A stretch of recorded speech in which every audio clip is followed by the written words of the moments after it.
കഥാദാരിദ്ര്യം cinema തുടങ്ങിയ കാലം മുതലേ ഉണ്ട്. അതുകൊണ്ടാണല്ലോ നസീർ സാർ 10 സിനിമയെ അഭിനയിച്ച 8 കഥയൊന്നും ഒരുപോലെ ഇരിക്കും. സോമനും സുകുമാരനും അഭിനയിച്ച 10 സിനിമയിൽ 8 കഥയും 6 കഥയും ഒരേപോലെ ഇരിക്കും. അതൊക്കെ ഉണ്ടാകുന്ന വെച്ചാൽ കഥാദാരിദ്ര്യം എന്നും ഉണ്ട്. എഴുത്ത് ഇപ്പോൾ ഞങ്ങളുടെ സംഘടനയിൽ തന്നെ 569 ഡയറക്ടേഴ്സ് ഉള്ളപ്പോൾ 25 പേരില്ല റൈറ്റേഴ്സ്. ഫെഫ്കയുടെ തന്നെ ഡയറക്ടേഴ്സ് യൂണിയനിൽ 500 ചില മെമ്പേഴ്സാണ്. അതേസമയം ഫെഫ്കയുടെ റൈറ്റേഴ്സ് യൂണിയനിൽ എഴുതുന്നവർ ആക്റ്റീവായിട്ടുള്ള 25 പേരില്ല. അപ്പോൾ അത് തന്നെ പ്രധാന കാരണം. പക്ഷേ ഇന്ന് നമുക്കെല്ലാവർക്കും അതിനകത്തൊരു ആശ്വാസം എന്ന് പറഞ്ഞാൽ ഇന്ന് വരുന്ന ഈ ന്യൂ ജനറേഷനിലെ ഒരുപാട് ടാലൻസ് എഴുതാൻ അറിയുന്നവരാണ്. അത് വലിയൊരു ആശ്വാസമാണ്. കാരണം മറ്റൊരാൾ എഴുതിയത് ഒരു ഡയറക്ടർ ചെയ്യുമ്പോൾ അതിനൊരു വ്യത്യാസം ഉണ്ടാകും. പക്ഷേ തനിക്ക് തന്നെ എഴുതാനും ഡയറക്റ്റ് ചെയ്യാനും കഴിവുണ്ടെങ്കിൽ അത് വേറെ വലിയ കാര്യമാണ്.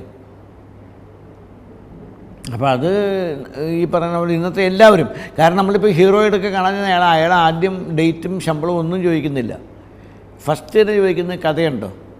ഉണ്ട്. സ്ക്രിപ്റ്റ് ഉണ്ടോ? ഉണ്ട്. കഥയുണ്ടെങ്കിൽ അയാളൊരു സ്ക്രിപ്റ്റാക്കിയിട്ട് വാങ്ങുന്ന പറയും. അപ്പോൾ നിങ്ങൾ 1 ലൈനും 2 ലൈനും നമുക്ക് കേൾക്കണ്ട. കഥയുണ്ടെങ്കിൽ കം വിത്ത് ദ സ്ക്രിപ്റ്റ് കേൾക്കാം. ഇഷ്ടപ്പെട്ടെങ്കിൽ ബാക്കി ഇയാളുടെ അപ്പം തന്നെ 60% ഉത്തരവാദിത്തം കഴിഞ്ഞു ഡയറക്ടർക്ക്. ഒരു പ്രൊഡ്യൂസർക്ക് വേണ്ടി ബുദ്ധിമുട്ടണ്ട, എൻ്റെ ബിസിനസ്സിന് വേണ്ടി ബുദ്ധിമുട്ടണ്ട. അപ്പം അങ്ങനെ അതൊക്കെ ഒരു എഴുത്തുകാരന് കിട്ടുന്നൊരു അംഗീകാരം തന്നെയാണ്. എഴുത്ത് 2 തരത്തിൽ ബുദ്ധിമുട്ടാണ്. ഒന്ന് ഭയങ്കര മടി വരുന്നൊരു പ്രശ്നമാണ്. ഭയങ്കരമായിട്ട് മടി വരും. എഴുതുന്നതെന്ന് പറയാൻ പേനയെടുത്ത് ഒരു അക്ഷരമൊക്കെ എഴുതാൻ പറ്റാത്ത അനേകം ദിവസങ്ങളുണ്ട്. അതിന് റൈറ്റേഴ്സ് ബ്ലോക്ക് എന്ന് എന്തൊക്കെയോ പറയും. എനിക്കതൊന്നും അതിൻ്റെ സയൻസൊന്നും അറിയില്ല. പക്ഷേ ഡയറക്ഷൻ എന്ന് പറഞ്ഞു കഴിഞ്ഞാൽ അതൊരു ആൾക്കൂട്ടത്തിനിടയിൽ നമുക്കൊരിക്കലും മോശമാകാൻ പറ്റില്ല. നമ്മുടെ മുമ്പിൽ അഭിനയിക്കുന്ന ആളുകൾ, നമ്മുടെ ഒപ്പം നിൽക്കുന്ന ക്യാമറാമാൻ, കണ്ടു നിൽക്കുന്ന ഒരുപാട് യൂണിറ്റിലെ ആളുകൾ, ഇത്രയും പേരുടെ മുമ്പിൽ ഒരു ഡയറക്ടർക്ക് ഒരിക്കലും ഒരു മോശമാകാൻ ആഗ്രഹിക്കില്ല. അപ്പോൾ അയാളുടെ എല്ലാ കഴിവും പുറത്തു വരും ആ സമയത്ത്. പക്ഷേ എഴുത്തുകാരൻ 4 മുറിക്കാത്തിരുന്ന അയാൾ ആര് ചെയ്യണമെന്ന് ആരും അറിയുന്നില്ല. അപ്പോൾ അത് കാരണം അയാൾക്ക് മടി ഇഷ്ടം പോലെ കൂടെ കൊണ്ട് നടക്കാം.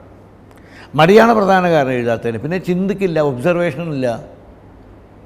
ഞാൻ പറയുന്നത് എഴുത്തുകാരൻ്റെ ഏറ്റവും പ്രധാന ജോലി എഴുത്തല്ല, അയാളുടെ ജീവിതത്തെ പഠിക്കുക എന്നുള്ളതാണ്. പഠിക്കുക എന്ന് പറയുന്നത് നമ്മൾ വേറൊരാളുടെ കഥ വായിച്ചിട്ടല്ല പഠിക്കുക. ഇന്നത്തെ ഇപ്പോൾ നമ്മൾ പറയും നമ്മൾ കറണ്ടല്ല, അപ്ഡേറ്റ് ആവണമെങ്കിൽ നമ്മൾ ഇന്ന് നടക്കുന്ന ലോകത്തെ നമ്മൾ കാണണം. ഇന്ന് എന്താ ലോകത്തിൽ നടക്കുന്നത്? നടക്കുക എന്ന് പറഞ്ഞാൽ നമ്മൾ ലോകത്തിൻ്റെ ആക്സിഡൻറ്റോ അടിപിടിയോ ബഹളമോ അതല്ല.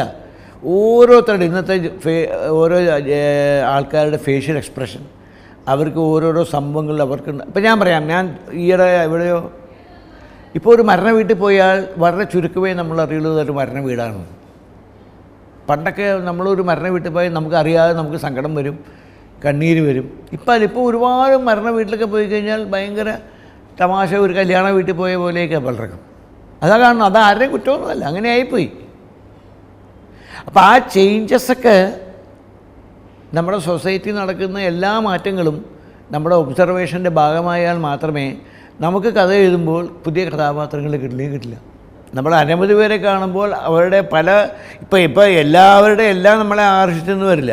അയാളുടെ നടപ്പ്, ഇല്ലെങ്കിൽ അയാളുടെ ഒരു ഗസ്റ്റർ ബോഡി ലാംഗ്വേജ്, ഇല്ലെങ്കിൽ ഡയലോഗ് പറയുന്ന രീതി, അങ്ങനെ പലതും ഉണ്ടല്ലോ.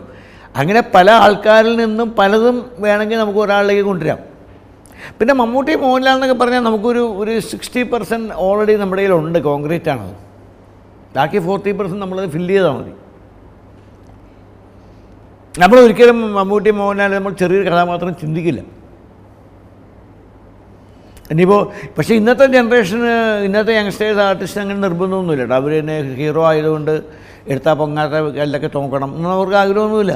അവർ സാധാരണക്കാരെ സിനിമയിൽ അഭിനയിക്കാൻ തയ്യാറാണ്. ഇപ്പോൾ പൃഥ്വിരാജിൻ്റെ ഒക്കെ പല കഥാപാത്രങ്ങളും അങ്ങനെ വളരെ ഇമ്പോർട്ടൻ്റ് ആണ്. അയാളെക്കാൾ ഇമ്പോർട്ടൻ്റായ കഥാപാത്രം അപ്പുറത്തുള്ള അയാൾക്ക് യാതൊരു വിരോധവുമില്ല. ആ ഹീറോയിസത്തിൽ തൂങ്ങിക്കിടക്കുന്ന സ്വഭാവം ഒന്നും ആർക്കില്ല. പടമാണ് ഹീറോ, അത് അവർ സമ്മതിക്കുന്നുണ്ട്. സിനിമയാണ് ഹീറോ. ഇപ്പോൾ സിനിമയും കഥയും സ്ക്രിപ്റ്റുമാണ് ഹീറോ. അവർ കഥാപാത്രങ്ങളാണെന്ന് അംഗീകരിക്കുന്നുണ്ട്. പിന്നെ അവരുടെ ഏറ്റവും പ്രധാനം അവരുണ്ടെങ്കിൽ അതിൻ്റെ ബിസിനസ് വേറെയാണ്. അത് അങ്ങനെ നമുക്കത് എങ്ങനെയാണ് ലോകത്തിൽ അങ്ങനെ ഓരോ മാർക്കറ്റിംഗ് ടെക്നിക്കും രീതിയും മാറിക്കൊണ്ടിരിക്കുകയല്ല. ലോകത്തിൽ അങ്ങനെയാണല്ലോ ഇപ്പോൾ എപ്പോഴും മാറ്റങ്ങൾ എന്ന് പറഞ്ഞാൽ. ഇപ്പോൾ ഞാൻ പറയാം, മുമ്പൊക്കെ 10 തിയേറ്ററാണ് സാധാരണ ഒരു സിനിമ റിലീസ്. എൻ്റെയൊക്കെ ആദ്യകാല സിനിമയൊക്കെ 10 തിയേറ്ററാണ്, ഓൾ കേരള. പിന്നെ അത് 12 ആയി, 14 ആയി. ഓണത്തിനും ക്രിസ്മസിനും വിഷുവിനൊക്കെ 25, 30, 50 ഒക്കെ മാക്സിമം. 50 എന്നൊക്കെ പറഞ്ഞാൽ വലിയ ബാനറിൻ്റെ പടമായിരിക്കണം, വലിയ വലിയ പടങ്ങളായിരിക്കണം, മൾട്ടി സ്റ്റാർ പടങ്ങളായിരിക്കണം. അല്ലാത്തൊക്കെ 12, 13, 15ഒക്കെയാണ് മാക്സിമം. അത് ഇന്ന് ഈ വൈഡ് റിലീസിൻ്റെ പ്രിൻസിപ്പിൾ വന്നതോടുകൂടി 100ലേക്ക് കടന്നു. ഫെസ്റ്റിവലായാൽ 150ഒക്കെ കൂടും. അപ്പോൾ അതെല്ലാം ഈ മാർക്കറ്റിംഗ് ടെക്നിക്ക്. അതായത് കാരണം ഇതിനകത്ത് വേറൊരു കാര്യമുണ്ട്. അതായത് ഒരു സിനിമ റിലീസായി, cinema is a risky business. എപ്പോഴും നമ്മളിപ്പോൾ നമ്മുടെ സിനിമ 150 പ്രാവശ്യം കണ്ടാൽ നമുക്ക് ഇഷ്ടപ്പെടും. അതുപോലെ ആയിരിക്കില്ല ഒറ്റ പ്രാവശ്യം കണ്ടാൽ ജനങ്ങളതുപോലെ ആവണമെന്നില്ല. അവർക്ക് പെട്ടെന്നായിരിക്കും അവർക്ക് ഒരു റിപ്പൾഷൻ തോന്നിക്കഴിഞ്ഞാൽ അത് സ്പ്രെഡാവും. അപ്പോൾ 1, 2 ദിവസം ഒരു തെറ്റില്ലാത്ത കളക്ഷൻ വരുന്നൊരു പടം രക്ഷപ്പെടണം. അതിൻ്റെ പ്രൊഡ്യൂസർക്ക് കൈനഷ്ടം വരുന്നത്. അതിൻ്റെ 2 ഭാഗമാണെന്ന് വൈഡ് റിലീസ്, പിന്നൊന്ന് ഈ ചാനലിനെ ആശ്രയിക്കുന്നു. പിന്നെ ചാനലുകാരെ സംബന്ധിച്ചിട്ട് അവർക്കിത് അവരുടെ ഒരു ബിസിനസ്സിൻ്റെ വളരെ തന്ത്രപ്രധാന ഭാഗമാണ് സിനിമ, ഇല്ലെങ്കിൽ ഇങ്ങനത്തെ മീഡിയം അവരുടെ ബിസിനസ്സിന്. ഇപ്പോൾ ഒരു കൊല്ലത്തെ ഒരുമിച്ചുള്ള കോൺട്രാക്റ്റിനൊക്കെ ഇങ്ങനത്തെ ഒരു സിനിമ എൻ്റെ ഞാൻ 4 പടം റിലീസ് ചെയ്യും, 4 പുതിയ പടങ്ങളായിരിക്കും എന്നൊക്കെ പറയുമ്പോൾ അവർക്ക് ക്ലയൻസിനെ കിട്ടണം പരസ്യം ചെയ്യാൻ, ഇല്ലേ? ഇല്ല, ഞാനതിൽ ഇപ്പോൾ എല്ലാ സിനിമയും ഞാൻ ഒരുപോലെ കാണുന്നില്ല. ചില സിനിമകളൊക്കെ വളരെ അട്രാക്റ്റീവാണ്. ഇപ്പോൾ എനിക്ക് വളരെ ഇഷ്ടപ്പെട്ടൊരു സിനിമയാണ് ആബ്രിഷ് ഷൈൻ്റെ 1983 എന്ന് പറഞ്ഞ സിനിമ. വളരെ ഇഷ്ടപ്പെട്ടു. കാരണം ഇത്ര സിമ്പിൾ മജസ്റ്റിക്കായിട്ട് സിനിമ ഞാൻ കണ്ടിട്ടില്ല. പക്ഷേ അയാളുടെ അതേപോലെ അത്രയും നന്നായില്ല ഈ അടുത്ത കാലത്ത് ഇറങ്ങിയ അയാളുടെ നിവിൻ പോളി വെച്ചിട്ടുള്ള പടം, ഇല്ലേ? Biju, action hero Biju.